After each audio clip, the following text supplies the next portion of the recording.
I didn't believe something like this could happen to me. Not in a normal suburban house, not in a place I'd lived in peacefully for almost 2 years. But I'm almost certain now, someone was living in my attic. I first heard the noise in late October. It was around 2:30 a.m. I remember checking my phone because the sound woke me up. It wasn't loud, just a soft, dragging sound, like something being slowly pulled across wood. I lay there for a minute, listening. Silence. I told myself it was the house settling. It was getting colder outside. Old houses make noise. I went back to sleep. The second time, it lasted longer. Same time. This time it sounded like a soft thud, followed by what I can only describe as careful footsteps. Not scurrying, not scratching. Slow, measured, like someone trying not to be heard. I sat up in bed and stared at the ceiling. My bedroom is directly below the attic access panel in the hallway. The sound was directly above me. I felt that strange, sinking feeling in my stomach, the kind that tells you something isn't right. But again, I convinced myself it had to be an animal. Raccoons, squirrels, something like that. That explanation helped me fall asleep. Barely over the next week, it kept happening. Always between 2 and 3 a.m. Always slow, always deliberate. It never sounded chaotic like an animal. And that's what started bothering me. Animals don't move like they're trying to stay quiet. People do.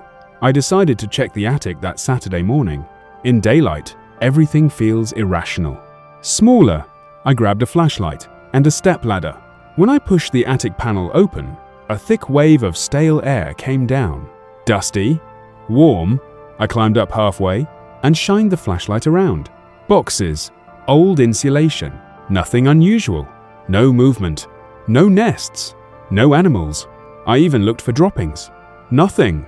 I closed it, feeling embarrassed with myself. I told a coworker about it later that day and she laughed. "It's just your house settling," she said. I tried to believe her. 2 nights later, the noise changed. It wasn't dragging anymore. It sounded like shifting weight, like someone adjusting their position. And then I heard something that made my blood run cold. A cough. Soft, human, right above me. I froze. Every hair on my arms stood up. I didn't move. I didn't breathe. I just listened. There it was again. A small, suppressed cough. Not loud, not sickly. Just controlled, like someone trying to hold it in.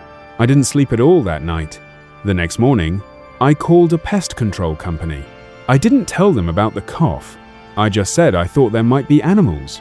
2 men came out that afternoon. They went up into the attic fully. They stayed up there for about 15 minutes.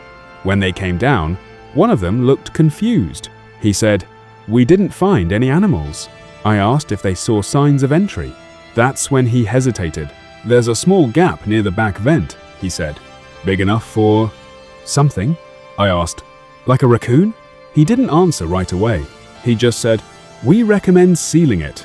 That night, I stayed awake intentionally. I turned off all the lights. I lay in bed, staring at the ceiling. At 2:18 a.m., I heard it. Not movement, not dragging, a slow creak. Then another. Then what sounded like a faint scrape near the attic access panel. Right above the hallway, I slowly got out of bed. Every step felt loud. I grabbed my phone and opened the camera. I don't know why. Instinct, maybe. When I stepped into the hallway, I saw it. The attic panel. It wasn't fully closed. It was slightly ajar. Just a small gap, about an inch wide. I know for a fact I had shut it completely. I stood there, staring at it, waiting, hoping I was imagining it. Then something moved, very slightly. A shift in the darkness inside that opening. I stepped back immediately. My heart was pounding so loud I thought whoever was up there could hear it. I didn't confront it. I didn't call out. I slowly walked back into my bedroom, locked the door, and called the police. They arrived within 15 minutes. 2 officers searched the attic, this time thoroughly, and they found something. Not a person, but evidence.